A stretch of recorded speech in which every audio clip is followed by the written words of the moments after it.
What's up, ladies and gents, Noli here. Welcome to another Payday video. Today we're going to be taking a look at the GSPS 12 gauge shotgun. This one's been a little while coming. And we're taking a look at it because it was added in the Goat Simulator DLC, and I think it's always worth taking a look at the weapons added in these DLCs because it may sway your decision whether or not you wish to buy it. Because, as I have said, the Goat Simulator heist is, if you ask me, a load of fun. On top of that, it's great value for money when you compare it to other heists at the same release cost. It's a 2-day heist with both days averaging out to take longer than a single day of the diamond, put it that way.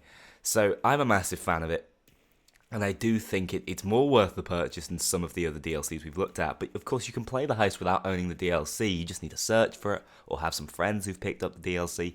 So, you know, the question is, are you buying the DLC so you have total free reign over the heist? You can play it whenever you want, you can play it solo, and you get access to the achievement mass patterns materials. Or are you also buying it because you get a very unique, different weapon that will change your playstyle up? Well, let me start things off by saying that is not what you're getting in this DLC. The GSPS shotgun is a very standard feeling pump action secondary shotgun. That's not a criticism. Pump action secondary shotguns are pretty good. For a while, they were some of the strongest weapons in the game. The Locomotive 12 gauge, I would say, is the strongest in slot. I know a lot of people love the Judge, which is also a great weapon, though the Locomotive does edge it out, I think, statistically and in my opinion. And this weapon is going to be acutely compared to the Locomotive. They're very similar. I've even heard simulator. You can tell what's on my mind. They're very similar. I've heard them compared as a negative because they're so similar. So we're going to get the stats up of both and have a look at them with a little bit of depth to that. But I don't think comparing it to the Locomotive can ever be considered a bad thing because the Locomotive's so strong. And if the GSPS is as strong, it's definitely a fantastic weapon. But always keep in mind, when it's similar to another weapon, it makes the DLC less of a standout purchase because you're not getting anything new. You're just getting something that feels a little different. And weapon feel and weapon appearance is something that I will have to go into detail later on because I really like the GSPS. I do think it feels better than the Locomotive, but I don't think on paper it is better. So let's have a look at it on paper right now. Bring up both of the weapon stats, the way I have them modified. It's very easy to duplicate, and of course, the only differences you're going to make, I think, really are with, you know, the customizable stat boost. I think I have team boost on my GSPS right now. So let's start things off by taking a look at the similarities. The first similarity is fire rate. Now, the Locomotive actually has a massive advantage here, so you might wonder why I'm saying it's a similarity.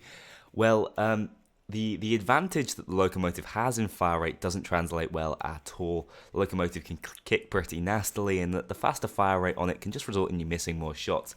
And I don't think it ever really turns itself into true damage per second. The fire rate on the GSPS is really nice, really steady, easily controllable, and I think I found myself being more successful using it than I did with the Locomotive. Next up, the accuracy and stability. Shotguns are weird. You can choose how you want to run them, depending on how they feel, whether you want them with high accuracy or not, depending on how you like to play. Same thing with stability, really. I think the GSPS edges out the Locomotive when it comes to being able to raise up the accuracy and stability as high as possible, but those stats are not nearly as important as when you compare it to something like a pistol, an assault rifle, or an SMG, so we're not really going to worry about that. I don't think you can say the GSPS gained any sort of marked advantage from having slightly higher stats there. Next up is the damage. Identical, the way I've got them modified, completely the same. Overall ammo capacity is also identical. So the thing that you're really going to notice where they differentiate is the modifications that they can receive and eventually the overall ammo you can fire before you need to reload, which is actually quite important, I found, on shotguns, despite them having access to faster reload skills. So let's take a look. The GSPS actually starts out with 7, which is 1 higher than the Locomotives. I'm going to recommend, as with most shotguns, you try and maximize the mag size overall. I raise my GSPS's base up to 12 personally by getting a single point in Mag Plus.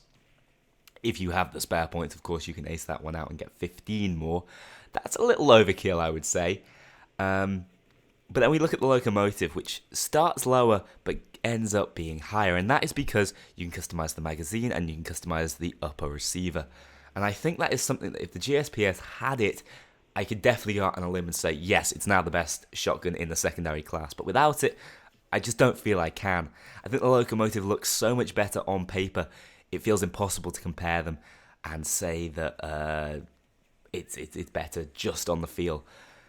So I'm going to stick with my gut and say that the locomotive is still the better weapon. And it's mainly because of the way it can be modified and the number of modifications that it can receive in comparison. Concealment's also something worth a quick mention. I don't like crit concealment shotgun builds. They're janky. Don't normally recommend those. What shotguns are good for, though, is as secondary weapons within stealth builds. Because instead of you just being able to knock an enemy out where they stand, you can make them ragdoll into different corners. It's a long time, well-used strategy that everyone knows by now. Now, the GSPS can be modified to have quite a lot of concealment. I think it caps out at 27, which isn't bad at all. But that's actually less than what the locomotive can go to. So you're not going to be picking it over that, even as a stealth secondary. So it doesn't win out there. Where we're really going to see it and where you'll see it in the gameplay is its feel. This weapon feels awesome. I love it. It seems so long, and the length of the weapon, obviously I'm using Matt's field of view, the length of the weapon just makes me feel a little more accurate and a little more consistent with it.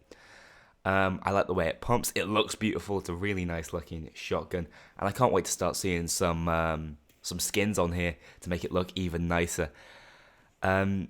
Feel is very preference based. I think the locomotive is a little bulky, a little on the chunky side, and it can make it feel like it's taking longer before my next shot is ready to go and be on target. Even though it's very long, the GSPS, it doesn't feel nearly as obtrusive, and I really, really do like that. So I think if I'm going to go into a heist, at least over the next few months, bearing in mind the GSPS is new and I like new things, I'm going to generally pick it in my shotgun builds because it is fun and it does compare so well to such a good weapon. You know, if I was reviewing this weapon and there was no locomotive in the game, I'd be inclined to give it a 9.5 or a 10 out of 10. So yeah, buy this DLC, so damn good. But because it's so similar, I can't use this as a prevailing reason why you should ever pick up this DLC. I just can't. The melee weapons in this DLC are rather standard. I'm using the pitchfork, I believe, in this video, which is the best, but won't ever compare to the samurai sword, the katana. I just don't think anything ever will. That melee weapon is so far and above the best. The mask, patterns, designs, they're interesting. They're a bit different. And I definitely think they could sway your decision to pick this one up. But I do think with this DLC in particular, it's all going to go down to, do you like the heist? If so, yes, pick up the DLC. You can play it whenever you want. You can host your own lobbies, and you can have loads more fun with it. If not, don't look to buy this DLC on the weapons in it alone. Definitely very good replacements within the vanilla game. You definitely can't say this is a pay-to-win DLC, which is always a double-edged sword. You know, there's not enough new stuff in it, but if there was too much new stuff in it, people would complain. I don't know what to say, really. I like this weapon, and I'm going to be trying out a little more over the following weeks. Definitely think, you know, it's a high-end weapon, between 8, 9, 10 out of 10, I'd say, on my scale. So yeah, if you've got the DLC, give it a go. Let me know what you think. Do you think it does feel like the locomotive? Do you think it performs as well as it, or do you think it performs better?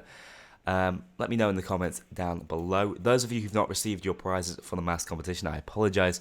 Going to get round to that as quickly as possible. I think I've given 2 people it already, and especially the one who needs to receive the bulldozer. It's all a little difficult because I'm at university right now, and the bulldozer's at home, so I'm going to have to get my family to send that one off. So bear with me, I'll be in touch. Thanks for watching, guys. See you all in the next one.